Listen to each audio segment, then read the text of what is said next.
రాజా faith ministries సమర్పించు యేసు కృపాస్వరం TV కార్యక్రమానికి ప్రేమపూర్వక ఆహ్వానం తెలియజేస్తున్నాం. మన తండ్రి అయిన దేవుని నుండి, యేసుక్రీస్తు ప్రభు నుండి, పరిశుద్ధాత్మ దేవుని నుండి మీకు కృపా సమాధానము కలుగునుగాక.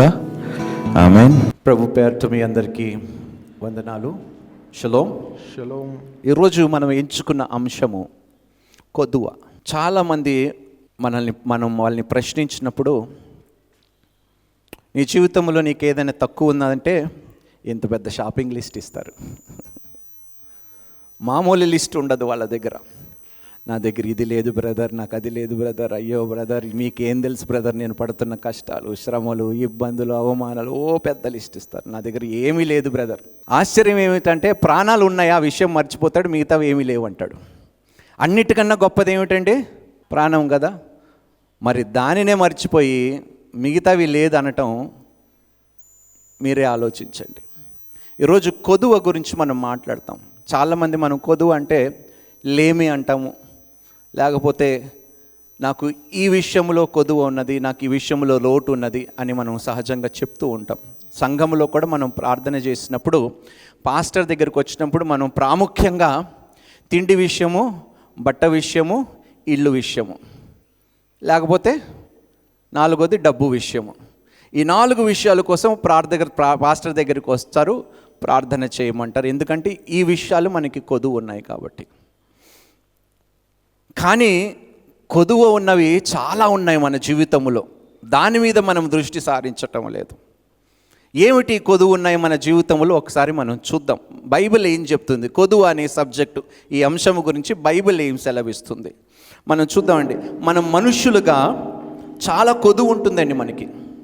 కానీ ఆ కొదువు అంతవు శారీరక సంబంధమైన కొదువే. ఆ కొదువు అంతయు శరీరానికి సంబంధించినవే, ఇహలోక సంబంధమైన కొదువే మన జీవితంలో ఉన్నది. అది తాత్కాలికమైన కొదువు. ఏదైతే కొదువు అనుకుంటున్నామో అసలు అది కొదువా కానే కాదు. అది మీ దృష్టికి కొదువుగా ఉండొచ్చు, కానీ అది కొదువ కానే కాదు. మనం మర్చిపోతుంది ఏమిటంటే, కొదువ అనేది ఆత్మీయత కొదువ మనకి చాలా ఎక్కువగా ఉన్నదనే విషయం ఈరోజు మనము మనుషులుగా మర్చిపోతున్నాము, దేవుని బిడ్డలుగా మనం మర్చిపోతున్నాం. ఈ ఆత్మీయ కొదువు లేకుండా దేవుడు ఏదైతే కార్యము మన జీవితంలో నెరవేర్చుకోవాలనుకుంటున్నాడో, ఈ కొదువు వల్ల మనము దేవుణ్ణి నెరవేర్చనివ్వటం లేదు. దేవుణ్ణి చూడండి, ద్వితీయోపదేశ కాండములో దేవుడు ఒక చక్కటి మాట సెలవిస్తున్నాడు. అందరూ బైబిల్ తెరుద్దామండి దయచేసి. ద్వితీయోపదేశ కాండము 2వ అధ్యాయము 7వ వచనము ఒకసారి చదువుదాం. నీ చేతిలో పనులన్నిటిలోనూ నీ దేవుడైన యెహోవా నిన్ను ఆశీర్వదించెను. ఈ గొప్ప అరణ్యంలో నీవు ఈ 40 సంవత్సరములు సంచరించిన సంగతి ఆయన ఎరుగును. నీ దేవుడైన యెహోవా నీకు తోడై ఉన్నాడు, నీకేమీ తక్కువ కాదు. నీకు ఏమీ తక్కువ, మీకేమైనా తక్కువ ఉన్నదా? ఎందుకున్నాయి? ఎందుకంటే మీ దృష్టి వాటి మీదే ఉన్నాయి, దేవుని మీద లేదు కాబట్టి. ఈరోజు తక్కువగా ఎందుకు అనిపిస్తుందో తెలుసా? దేవుడు సరైన వాడు కాడు, ఆయనకి సాటి ఎవరు లేరని మర్చిపోయాము మనము. అందుకని అన్ని విషయాల్లో కొదువుని మనం చూస్తున్నాము. ఈరోజు 40 సంవత్సరాలేండి, జాగ్రత్తగా వినండి. ఒక్క దినము కాదు, ఒక నెల కాదు, ఒక సంవత్సరం కాదు, 40 సంవత్సరాలంట బట్ట చిరగలేదంట, చెప్పు అరగలేదంట. మన్నాను కురిపించి దేవుడు వారిని తినిపించి తన రెక్కల మీద మోసుకొని వెళ్ళాడంట, ఏ కొదువ లేకుండా. దేవునికి స్తోత్రము, హల్లెలూయా. అందుకని అంటాను, దేవుడు మనకి తోడుగా ఉంటే ఇంకా కొదువు ఎక్కడండి? కొదువు ఎందుకు వెతుకుతున్నారు మీ జీవితంలో మీరు? ఇశ్రాయేలు ప్రజలు ప్రతి దానికి సనుగుడే. నాకు ఇది లేదు. ఐగుప్తులో అంట ఏమిటున్నాయంట? చేపలు ఉన్నాయంట, ఇంకా ఏవేవో ఉన్నాయంట. ఇక్కడికి మమ్మల్ని ఎడారిలో తీసుకొని వచ్చి అంత కొదువే మాకున్నది, మాకేమీ లేదంట. ఎంత దౌర్భాగ్యము! దేవుని సన్నిధిలో వారు ఉన్నారని మర్చిపోయి ఏ విషయాలు వారు ఆలోచిస్తున్నారు. మనం సహజంగా చెప్తూ ఉంటాం, దేవుడు నా పక్షం ఉండగా నాకు విరోధి ఎవడు? నిజంగా యెహోవా నీ కాపరైతే నీకెందుకు కొదువు ఉంటుంది? నీకెందుకు లోటు ఉంటుంది? ఒక్కసారి మీరు ఆలోచించండి. ఎన్నిసార్లు ఈ వాక్యము చదివినా కూడా దీనిని మనం నమ్మలేదే, దీనిని మనం విశ్వసించలేదే. ఎన్నిసార్లు మీ నోటితో మీరే అన్నారు, యెహోవా నా కాపరి, నాకు లేమియు. మళ్ళీ దేవుని దగ్గరికి వస్తాం, ఇంత పెద్ద షాపింగ్ లిస్ట్ పెట్టుకొని అన్ని కొదువే అని చెప్తాం దేవునికి. మళ్ళీ పాటల్లోనేమో ప్రార్థనలోనేమో యెహోవా నీవు నా కాపరి, నాకు ఏమీ లేదంటారు. మళ్ళీ ప్రార్థన దగ్గరికి వచ్చేసరికి ఇంత పెద్ద లిస్ట్ ఇస్తాం మనం దేవునికి. ఒక్కసారి మనల్ని మనం పరిశీలించుకుందామండి, పరీక్షించుకుందాం. నీ కాపరి యేసయ్యనేనా? ఒకవేళ నీ కాపరి నిజంగా యేసయ్య అయితే నీ జీవితంలో ఎన్నడూ ఏ కొదువు ఉండదండి. నిజంగా యేసయ్య నీ కాపరి అయితే నీ జీవితంలో ఎన్నడూ ఏ కొదువ ఉండదు. ఎందుకో తెలుసా? మార్గము లేని చోటు కూడా ఆయన మార్గము ఏర్పరచువాడు. దేవునికి స్తోత్రము.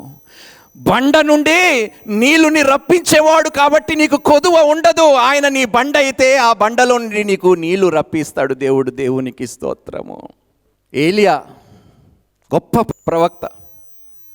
ఆయన పారిపోయి దాక్కున్నప్పుడు జెజబేలును బట్టి నిన్ను చంపేస్తానన్నప్పుడు భయపోయి దాక్కున్నప్పుడు ఆ గృహలో కాకులని పంపించి దేవుడు పోషించాడండి ప్రవక్తని, ఏ కొదువ లేకుండా. దేవునికి స్తోత్రం. హల్లెలూయా. నిన్ను కాపాడువాడంట. మరి కొదువు ఎలా ఉంటుందండి? నిత్యము ఆయన దృష్టి నీ మీదే ఉంటే నీకు కొదువు ఎలా ఉంటుంది? నీకు లోటు ఎలా ఉంటుంది?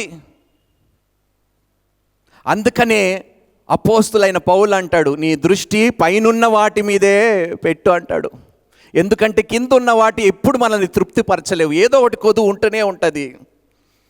పైనున్న వాటి మీద దేవుడు దృష్టి సారించమంటున్నాడు.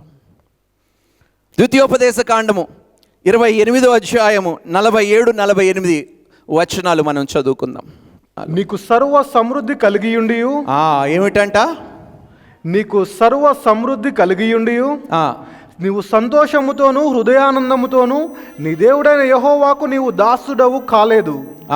కనుక ఆకలి దప్పులతోనూ వస్త్రహీనతతోనూ అన్ని లోపములతోనూ యెహోవా నీ మీదికి రప్పించు, నీ శత్రువులకు దాసుడవగుదువు. దయచేసి గమనించండి, ఎప్పుడైతే మనము దేవునికి సమర్పించుకోమో నీ జీవితంలో లోటు ఉంటూనే ఉంటుంది. ఎప్పుడైతే దేవుణ్ణి నువ్వు సంతోషంగా నువ్వు ఆరాధించవో, స్తుతించవో, ఘనపరచవో నీకు ఏదో ఒక లోటు ఉంటూనే ఉంటుంది. అమ్మా, యోబుని జ్ఞాపకం చేసుకుందాము ఒకసారి. ఏమంటాడు యోబు? ఒకసారి యోబు గ్రంథానికి వెళ్దామండి. మొదటి అధ్యాయము 21వ వచనము చూద్దామండి. అండ్ 22వ వచనము కూడా. నేను నా తల్లి గర్భంలో నుండి దిగంబరినై వచ్చి తిని, నేను నా తల్లి గర్భము నుండి దిగంబరిగా వచ్చి తిని, దిగంబరినై అక్కడికి తిరిగి వెళ్ళేదను. వట్టి చేతులతో వచ్చాను, వట్టి చేతులతో పోతాను. యెహోవా ఇచ్చెను, యెహోవాయే తీసుకొని పోయెను. అంతే. యెహోవా నామమునకు స్తుతి కలుగును గాక. ఆమేన్. నాకు ఉన్నా లేకపోయినా నా దేవుడు నాకు ఉన్నాడు, అదే చాలు అని యోబు అన్నాడు. నా దేవుడు నాకుండగా నాకు ఏ కొదువా? ఎంతమంది ఈ పాట పాడారండి? కొదువా లేదు, నాకు కొదువా లేదు. అంత అబద్ధమే. చాలా సున్నితంగా అబద్ధాలు చెప్తారు. వాళ్ళే తెలియదు అబద్ధాలు చెప్తున్నారని. అరే, పాట పాడుతున్నావు, అది నిజమేనా? నీ జీవితంలో వర్తిస్తుందా అని గ్రహిస్తున్నావా నీవు క్రైస్తవుడిగా, క్రైస్తవురాలుగా? కొదువా లేదు. మళ్ళీ దేవుని దగ్గరికి వెళ్ళి పెద్ద లిస్టు పెడతాం, ఇంత కొదువు ఉన్నదని. అరే, ఏం క్రైస్తవులు మనము? ఎలాంటి బ్రతుకుతున్నాము? యోబుని చూడండి, తన దగ్గర ఉన్నదంతయు పోయింది. పోయిన తర్వాత 22వ వచనంలో ఏమంటాడు చూడండి. ఈ సంగతుల్లో ఏ విషయమందును యోబు ఏ పాపమును చేయలేదు, దేవుడు అన్యాయము చేసినని చెప్పలేదు. దేవునికి స్తోత్రము. హల్లెలూయా. కొదువు ఉంది, నాకు ఇది లేదు, దేవుడు నాకు అది ఇవ్వలేదంటే ఏమంటున్నావు? దేవుణ్ణి ఏ విధంగా చిత్రీకరిస్తున్నావు నువ్వు? అబద్ధికారుడుగా చిత్రీకరిస్తున్నావు నువ్వు. యోబు పాపము చెయ్యలేదంట. భార్య విడిచిపెట్టిపోయింది, చచ్చిపోయి నీ దేవుణ్ణి దూషించి నువ్వు చచ్చిపో అన్నది. ఆయన దగ్గర ఉన్న పిల్లలందరూ చనిపోయారు, సమస్తము పోయాయి, తన ధనము అన్నీ పోయాయి. అయినా అప్పుడు ఏం చేశాడో తెలుసా? సాగిలిపడి దేవుణ్ణి నమస్కరించాడంట. దేవునికి స్తోత్రం. ఎందుకో తెలుసా? ఆ దేవుడు నాకు తోడై ఉండగా నాకు ఏ కొదువా లేదు అని నమ్మాడు. అలాంటి విశ్వాసము కలిగి నువ్వు బ్రతుకుతున్నావా సహోదరి సహోదరుడా? యోబు వంటి జీవితము, యోబు వంటి విశ్వాసము, యోబు వంటి వైఖరి మనం కలిగి ఉంటే మన జీవితంలో ఎన్నడూ ఏ లోటు కనిపించదు. యోబు ఎప్పుడైనా లేని దాని గురించి దేవుని దగ్గరికి వెళ్ళి దేవుణ్ణి విమర్శించాడా? దేవుణ్ణి ప్రశ్నించాడా? ఒక్కసారి అడగండి మిమ్మల్ని. ఒక్క పరిస్థితుల్లో బలహీనపడ్డాడు, కానీ తిరిగి తన విశ్వాసాన్ని పొందుకొని దేవుని దగ్గరికి మళ్ళీ నిలబడగలిగాడు. దేవుని సన్నిధిలో. దేవునికి స్తోత్రం. అమ్మా, ఈరోజు కొదువ తిండి కోసం కాదమ్మా, బట్టల కోసం కొదువ లేదు, డబ్బు కోసం కొదువ లేదు, పని కోసం కొదువ లేదు. వెతుకుడి. ప్రాబ్లం ఏమిటంటే నామూషి. నేను చాలాసార్లు చెప్పాను, చిన్న పనులు చేయటానికి నామూషి మనకి. నేనేంటి, నా స్టేటస్ ఏంటి, నేను ఇలాంటి పని చేయటమా? అమ్మ, లేనప్పుడు ఎలాంటి పని చేసినా అది మంచి పని. దేవునికి స్తోత్రం. నామూషి ఉండకూడదు దేవుని దగ్గర. చూడండి, గొప్ప మాటలు అంటున్నాడు. చూడండి, హోషేయ గ్రంథము 4వ అధ్యాయము 6వ వచనము. నా జనులు జ్ఞానము లేని వారై నశించుచున్నారు. నా జనులు జ్ఞానము లేని వారై నశించుచున్నారు. ఇంత జ్ఞానము, నిజంగా చెప్తున్నామా, సమృద్ధి ఇందులోనే ఉన్నది. దేవుడు ఎంత సమృద్ధి దయచేశాడు. జ్ఞానము కొదువైతే నన్ను అడుగు అని యాకోబు గ్రంథము 1వ అధ్యాయంలో దేవుడు సెలవిచ్చాడు. జ్ఞానము కొదువైతే నన్ను అడుగు, నీకు సంపూర్ణంగా ఇస్తాను అంటున్నాడు. కానీ అడగమే దేవుణ్ణి. ఎంతసేపు ఏంటి కొదువు మనకి? తిండి, బట్ట, ఇల్లు, ఉద్యోగము, పిల్లలు, ఇయే సంసారము. ఇందులోనే మనం కొదువు వెతుకుతూ ఉంటాం. ఆత్మీయ సంబంధమైన కొదువు ఉన్నదని ఎంతమంది గ్రహిస్తున్నారో ఒక్కసారి మిమ్మల్ని మీరే అడగండి, ప్రశ్నించుకోండి. ఈరోజు చదువునా? నా జనులు జ్ఞానము లేని వారై నశించుచున్నారు. నీవు జ్ఞానమును విసర్జించుచున్నావు గనుక నాకు యాజకుడవు కాకుండా నేను నిన్ను విసర్జింతును. చాలా భయంకరమైన స్థితిలో ఈరోజు దేవుని సంఘము ఉన్నది. ఈ మాట ఎవరి గురించి చెప్తున్నాడు? యాజకుల గురించి చెప్తున్నాడు. ఈరోజు ఎలా అయిపోయిందంటే fashion has become more than passion. నా దైవజనుడే, సేవకుడే ఆ విధంగా బ్రతుకుతే, నేను బ్రతుకుతే తప్పేమిటి అని ప్రశ్నించే విధంగా సంఘము దిగిజారిపోతుంది ఈరోజు. వాళ్ళు చేస్తే తప్పు లేదు, నేను చేస్తే తప్పు ఎలా అవుతుంది అని ప్రశ్నించే స్థితికి మనం వచ్చేసామంటే ఎలాంటి పరిస్థితుల్లో మనం బ్రతుకుతున్నాం ఒక్కసారి ఆలోచించు. ఆ రోజుల్లో ఇష్టానుసారంగా సేవకులు, యాజకులు ప్రవర్తించారు. వారిని చూచే కదా జనం. యథా రాజు తథా ప్రజ. ఇష్టం వచ్చినట్టుగా వారు ప్రవర్తించారు. కాబట్టి సరైన కాపరి లేకపోతే గొర్రెలు చెదిరిపోతాయి కదండి. అదే జరిగింది. అదే అంటున్నాడు, యాజకుల గురించి దేవుడు మాట్లాడుతున్నాడు. ఈరోజు క్రైస్తవులు ఎందుకు హేళన చేయబడుతున్నారంటే సరైన జ్ఞానము లేకుండా పోయింది కాబట్టి. ఏమండి, 3 నెలలు 6 నెలలు తర్ఫీదు పొందేసుకొని జ్ఞానము పొందుకుంటామంటే, సేవకులు అయిపోతామంటే అది కుదరదండి. దయచేసి మానేయండి. క్షుణ్ణంగా చదవండి పరిశుద్ధ గ్రంథాన్ని, పరిశీలించండి, ప్రతి వాక్యాన్ని పరిశోధించండి. మనము సరిగ్గా లేకపోతే యాజకులుగా మన ప్రజలు కూడా, దేవుని గొర్రెలు కూడా చెదిరిపోతాయి, జ్ఞానము లేక నశించిపోతాయి. ఎంతమంది నశించిపోయారండి ఇశ్రాయేలీయులు. యాజకత్వమే మొత్తానికి పోగొట్టుకున్నారు వారు. దేవుడు ఎంచుకున్న ప్రజల మధ్యలో యాజకులు ఉన్నారా? మందిరము ఉన్నదా? ఎందుకో తెలుసా? అంతా కొదువే వారి జీవితంలో. ఎంతసేపు సనుగుడే, ఎంతసేపు నాకు తిండి కావాలి, నాకు బట్ట కావాలి, నాకు ఇల్లు కావాలి, నాకు ఇది కావాలి, అంత శారీర సంబంధమైన విషయాల గురించి వాళ్ళు ఆలోచించుకొని ఆత్మ సంబంధమైనవి వెనక పెట్టేశారు. కాబట్టి వారి జీవితంలో అన్ని కొదువే కనిపించాయి వారికి. రంగంలో ఉన్న పురుషుడు బలంగా ఉంటే బాహ్యమైన పురుషుడు కూడా బలంగా ఉంటాడండి. ఈరోజు ఎంతసేపు ఈ బయట ఉన్నవాడిని తృప్తిపరచడానికి మనము ప్రయాసపడుతున్నాం. అది తప్పు అని దేవుడు సెలవిస్తున్నాడు. అజ్ఞానుల వలె మనం ఉండకూడదు, అవివేకుల వలె మనం ఉండకూడదని దేవుడు చక్కటి గ్రంథం. ఏమండి, ఇంత పెద్ద పుస్తకం రాయటానికి దేవుడికి అవసరమా? ఏ కారణం చేత దేవుడు ఆ వాక్యాన్ని నీ చేతిలో పెట్టాడు? నీకు ఏ విషయంలో కొదువ ఉండకూడదనే కదా దేవుడు నీకు వాక్యాన్ని చేతిలో పెట్టాడు. కానీ ఎక్కడున్నది ఆ వాక్యము? నీ హృదయములో లేదు, నీ మనసులో లేదు, ఎక్కడ లేదు. కేవలము షెల్ఫుల మీద ఉంటుంది. ఆదివారం మొత్తం సంకలో పెట్టుకొని మనం చర్చకు వస్తాం. మరి కొదువు ఉండదండి మనకి. ఈరోజు కాపురాలు ఎందుకు కూలిపోతున్నాయి? జీవితాలు ఎందుకు భ్రష్టు పడుతున్నాయి? జ్ఞానము లేక కదండి. జ్ఞానము కొదువు ఉంటే మనం ఏమి సాధించుకోగలుగుతాము, ఏం విజయము పొందుకోగలుగుతాం? ఒక్కసారి మీరు ఆలోచించండి. మహాజ్ఞానుడైన సొలొమోను ఏమి కోరుకున్నాడో తెలుసా? నీకేం కావాలో దేవుడు దర్శనములు అడిగినప్పుడు నాకు జ్ఞానము కావాలన్నాడు. దేవునికి స్తోత్రము. ఎందుకో తెలుసా? జ్ఞానము లేకుండా ఏ వ్యక్తి దేనిని పరిపాలించలేడు, ఏమీ సాధించలేడు. కాబట్టి జ్ఞానుడైన సొలొమోను అర్థం చేసుకున్నాడు. కానీ ఇన్ని సంవత్సరాలు మన సంఘములో ఉండి కూడా జ్ఞానము కొదువుగా ఉంది. దేవుని జ్ఞానము ప్రాముఖ్యంగా, దేవుని ఆత్మ సంబంధమైన జ్ఞానము కొదువుగా ఉందని తెలిసి కూడా ఆ విషయమై మనము ఏమీ చేయటం లేదంటే, అమ్మా ఎలాంటి పరిస్థితుల్లో మనం ఉన్నామో ఒకసారి ఆలోచించుకోండి. ఈరోజు చూద్దామండి ఏమంటున్నాడు. యెషయా గ్రంథము 5వ అధ్యాయము 13వ వచనము. కావున నా ప్రజలు జ్ఞానము లేకయే చెరపట్టబడిపోవచ్చున్నారు. నా ప్రజలు జ్ఞానము లేక ఏమైపోతున్నారంట?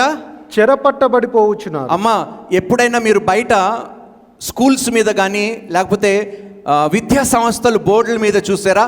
Knowledge is power, knowledge is strength. జ్ఞానం ఉంటే శక్తి ఉంటుందంట, జ్ఞానం ఉంటే బలం ఉంటుందంట. దేవుడు అంటున్నాడు, నా ప్రజలు జ్ఞానమును కొదువుగా ఉందని గ్రహించి కూడా ఆ జ్ఞానము విషయమై ఏమీ చెయ్యటము లేదు. ఎంతగా గాయపరుస్తున్నామో ఆ దేవుని హృదయాన్ని ఎంతగా మనం గాయపరుస్తున్నామో ఒకసారి ఆలోచించండి. మనకి జ్ఞానము తక్కువ ఉంటుందని చెప్పి, అమ్మా ఎంత గొప్ప గ్రంథము ఆయన రాసి ఇచ్చాడమ్మా జ్ఞానము పొందుకోవటానికి. కానీ అది కూడా మనం ఇష్టపడటం లేదు చదువుకోవటానికంటే. ఎప్పుడు జ్ఞానులుగా మనం బ్రతుకుతాము ఒక్కసారి మీరే. అంటే ఎంతసేపు మనకు కొదువు దేని గురించి? ఆమ్యామ్యాం, అంతే కదా. దాచబడి ఉన్న ధన నిధులు నేను నీకు ఇస్తాను. హల్లెలూయా. రహస్యముగా అంటున్నాడు, రహస్యముగా దాచబడి ఉన్న ధన నిధులు నేను నీకు ఇచ్చెదను. నీ అవమానానికి ప్రతిగా రెట్టింపు ఘనత నీవు పొందెదవు. దేవునికి స్తోత్రం. ఇంకా ఎక్కడ కొదువా మనకి జీవితములో? అమ్మా, ఈసారి దేవుని దగ్గరికి వెళ్ళినప్పుడు శరీర సంబంధమైన వాటి గురించి అడగటం మానేయండి. ప్రభువా, నాకు జ్ఞానము కొదువుగా ఉంది ప్రభువా, నీ పరలోకపు జ్ఞానము కొదువుగా ఉంది, నీ రాజ్యము గురించి జ్ఞానము నాకు ఏమాత్రము లేనే లేదు. పరలోక రాజ్యం అంటే ఏమిటో ఒక వ్యక్తి నన్ను అడిగినప్పుడు, నాయన ఆ జ్ఞానము కూడా నా దగ్గర లేదు ప్రభువా. జవాబిచ్చే స్తోమతలో కూడా నేను లేను నాయన ప్రభువా, స్థితిలో కూడా నేను లేను నాయన తండ్రి. రెండోది ల్యాక్ ఆఫ్ కాన్ఫిడెన్స్, అవిశ్వాసం అంటాం మనం సహజంగా. Lack of confidence. ఒకటి, జ్ఞానము కొదువుగా ఉందని దేవుని వాక్యము మనకి సెలవిస్తుంది. మొట్టమొదటిగా మనం అర్థం చేసుకోవాల్సింది ఏమిటంటే, మన గురించి కాదు మన బ్రతుకు, మనం ఏమి చేయగలుగుతామో కాదు మనం ఆలోచించవలసింది. ఆయన నీలో ఉండి ఏమి చేయగలుగుతాడనే విషయము నువ్వు గ్రహించాలి. నీ బ్రతుకు కాదు. అందుకనే బైబిల్ లేఖనాలు సెలవిస్తుంది, నీలో ఉన్నవాడు నేను చెయ్యలేను బ్రదర్. ఎవడడిగాడు నిన్ను చెయ్యమని? ఎవడడిగాడు నిన్ను చేయమని? నువ్వు చెయ్యలేవని తెలిసి కూడా దేవుడు నిన్ను ఎంచుకున్నాడు. ఎందుకు ఎంచుకున్నాడు తెలుసా? నీ ద్వారా ఆయన చేయించి కార్యము జరిగించి మహిమ పొందుకోవటానికి దేవుడు నేను ఏర్పరచుకున్నాడు. దేవునికి స్తోత్రం. నువ్వు ఎలా అంటావు, నేను చేయలేను? అవును, నేను చెయ్యలేను, కానీ నా దేవుడు నాకు తోడుగా ఉంటే సమస్తము సాధ్యము. హల్లెలూయా. ఎక్కడుందండి మన విశ్వాసము? ఎక్కడుంది మన నమ్మకము? ఎంత అవిశ్వాసమో మనకి. నేను చెయ్యలేను. అరే, మనం ఏమి చేయలేం, మట్టి మనుషులు. కానీ మనలో ఉన్న దైవము, మనలో ఉన్న యేసుక్రీస్తు ఉంటే సమస్తము సాధ్యపరచగలుగుతాడు. దేవునికి స్తోత్రము. పాస్టర్గా ఎలా ఉండాలో నాకు తెలియదు, సంఘం ఎలా నడిపించాలో నాకు తెలియదు, సేవ అంటే ఏమిటో తెలియదు, ఎందుకంటే సినిమాల్లో ఉన్నాను కాబట్టి. కానీ దేవుడు సాధ్యపరిచాడు. ప్రభువా, నేను కాదు ప్రభువా, నీవు నాలో ఉండి కార్యము జరిగించని దేవునికి నేను అనుమతి ఇచ్చాను. దేవునికి స్తోత్రము. ఐ అలౌడ్ గాడ్, దేవుణ్ణి అనుమతి ఇచ్చాను. నా వల్ల ఏది సాధ్యము కాదు నాయన తండ్రి, కానీ నువ్వు అన్నావు ప్రభువా, నమ్మటము నీ వశమైతే నమ్మువారికి సమస్తము సాధ్యం. అంటే మన మొఖాలు ఇట్లా ఉండవండి, మన మొఖాలు దుఃఖముతో ఉండవండి, ఏడుపు మొఖాలు పెట్టుకొని మనం సంఘానికి రాము. సమస్తము సాధ్యపరిచే దేవుణ్ణి సంఘములో ఎదుర్కోవటానికి నేను వెళ్తున్నాను, హల్లెలూయా అని చెప్పి మనం వస్తాము సంఘానికి. దేవునికి స్తోత్రము. అందుకనే అంటున్నానమ్మా, ఒకటేమో జ్ఞానము కొదువ, ఒకటేమో ఏమిటి, నమ్మకము. ఆయన చెయ్యగలుగుతాడనే నమ్మకం ఎంతమందికి ఉన్నదో ఆ దేవునికి. నమ్మటము నీ వశమైతే నమ్మువానికి సమస్తము సాధ్యము. మనిషికి సాధ్యమైనది దేవునికి, అంటే దేవుడు ఏమంటున్నాడు, నీకు అసాధ్యమైనవి చాలా ఉంటాయి, కానీ చింతించకు, సాధ్యపరిచే దేవుణ్ణి నేను. హల్లెలూయా. అందుకనే అంటానమ్మా, నమ్మండి అమ్మా. నమ్మకం మనకి ఎలా పెరుగుతుందో తెలుసా? బైబిల్ చదివితే కదా మనకి దేవుడు అంటే ఎవరో, ఆయన ఏ పాటి వాడో, ఏమి చేయగలుగుతాడన్న నమ్మకం మన ఎలా కలుగుతుంది? బైబిల్ ధ్యానిస్తే కదా మనకి ఆ నమ్మకం కలుగుతుంది. ఎవరిని నమ్మటం మంచిదండి, మనుషున్నా దేవుణ్ణా? కానీ మనం ఎక్కువ ఎవరిని నమ్ముతాము? మార్చుకుందామమ్మా ఆలోచన, ఆ మాట కూడా రాకూడదు మన నోటిలో నుండి. మనుషుల్ని నమ్ముకోవటము కన్నా, చూడండి మనం ఎంత గొప్పవారం అంటే, ప్రార్థన చేస్తాం, అది మనం పొందుకోలేదనుకోండి, ఎవరి దగ్గరికి వెళ్తాము? నువ్వు నన్ను చంపినా నేను నిన్ను విడవను అనే నమ్మకము నీకుంటే సమస్తము దేవుడు సాధ్యపరుస్తాడండి. హల్లెలూయా. ఉన్నదా అలాంటి నమ్మకం? ఆ నమ్మకము కొదువైతే అడగండి. గొప్ప నమ్మకము కలిగిన క్రైస్తవురాలుగా, క్రైస్తవుడిగా జీవించే భాగ్యము బ్రతుకుండగా నాకు దయచేయి తండ్రి. చచ్చిపోయిన తర్వాత మనం సాధించగలిగినది, చేయగలిగినది ఏదీ లేదు. కాబట్టి అమ్మా, ఈరోజు చాలామంది క్రైస్తవులు నమ్మకము లేక బ్రతుకుతున్నారు. ఎంతమంది నమ్ముతున్నారండి? నేను చేసిన వంటి కార్యముల కన్నా మీరు గొప్ప కార్యములు. నమ్మకం ఉందా మీకు? దేవుడు అబద్ధమాడుటకు మనుషుడు కానే కాడు, పశ్చాత్తాపపడుటకు ఆయన నరపుత్రుడు కానే కాడు. ఆయన చెప్పి చెయ్యకుండునా, ఆయన మాట ఇచ్చి స్థాపింపకుండునా? ఆయననే స్వయంగా యేసుక్రీస్తు ప్రభు యోహాను పత్రికలో అంటాడు చూడండి, 14వ అధ్యాయంలో 12th చూడన్నాను. నిన్ను నా తండ్రి యొద్దకు వెళ్ళుచున్నాను గనుక నేను చేయు క్రియలు నా యందు విశ్వాసం ఉంచువాడును చేయును. నేను చేయు క్రియలు, ఆయన చేసిన క్రియలంట నీకు నమ్మకం ఉంటే నువ్వు కూడా చేస్తావంట. దేవునికి స్తోత్రం. వాటికంటే మరి గొప్పవి అతడు, వాటికంటే ఎందుకు చేయలేకపోతున్నాం అని మిమ్మల్ని మీరు ప్రశ్నించుకున్నారా? ఆయన చేసిన వంటి కార్యముల కన్నా, క్రియల కన్నా గొప్ప క్రియలు మనం చేస్తామని ఎవరు సాక్షాత్తు చెప్పింది? ఎవరు? మన అవిశ్వాసం పట్ల దేవుణ్ణి అబద్ధికారుడుగా మనము చిత్రీకరిస్తున్నాము ఈ సమాజానికి, ఈ లోకానికి. అందుకనే దేవుడు అంటాడు లేఖనాల్లో, మీ వలనే నా నామము అన్యుల మధ్యలో దూషింపబడుచున్నది. Because you lack confidence in me. నేను చెయ్యగలుగుతాననే నమ్మకము కూడా మీకు లేకపోయిందే అని దేవుడు అంటున్నాడు, ఈరోజు ప్రశ్నిస్తున్నాడు. అమ్మా, ఒక మనుషుడు రాకెట్ పెట్టి ఎక్కడికి వెళ్ళాడు? చంద్రమండలం. నమ్ముతున్నారా దాన్ని?